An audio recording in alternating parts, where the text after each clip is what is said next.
Good morning, everyone. It is Monday again, and as we're coming into this week, reflecting on yesterday and our message in Hebrews 3 and 4, with the focus being a hope and a warning. The hope there is a hope of entering God's rest.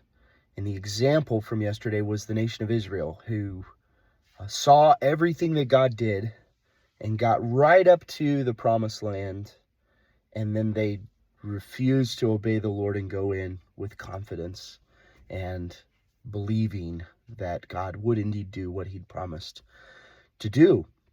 And then they wandered in the wilderness for 40 years, and that whole generation that disobeyed died off and did not enter into God's rest. And the writer of Hebrews uses that to encourage the readers of Hebrews and encourage the church today that we can see all that God does and forget and lose sight of our responsibility to respond in obedience. And therefore we end up forfeiting the rest that God has promised. Now, rest there, some of you come into this week and you've had a weekend where maybe you've rested, but you're not feeling rested today. And that's our own concept of rest, which would be the chance to maybe take a really nice nap. And that's not the type of rest that is promised in God. It's an eternal rest that's rooted in confidence that God is who he says he is and will do what he says that he'll do.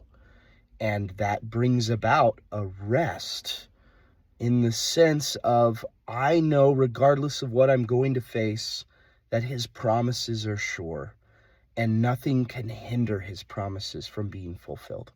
And so this week, I'm encouraging and challenging you and myself to simply be obedient to the Lord, trust in his promises, anticipate in hope what he has promised us in his word, and remember that through Jesus, I have the opportunity to enter that rest.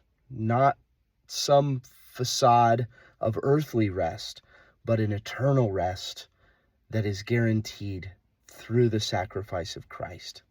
And so this week, whether you're exhausted or you're feeling pretty good at this point, but have a lot on your plate, be challenged and encouraged to remember that the rest God offers is not one like we would see here, but it is one that lasts.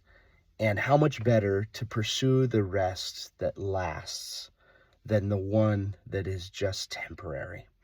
And so remember what Jesus has done for you this week. He gave his life for you. He rose again to prove that we don't have to fear even death itself. And the promise of rest eternally still stands. And so today, that warning from Hebrews, if you hear his voice, don't harden your hearts.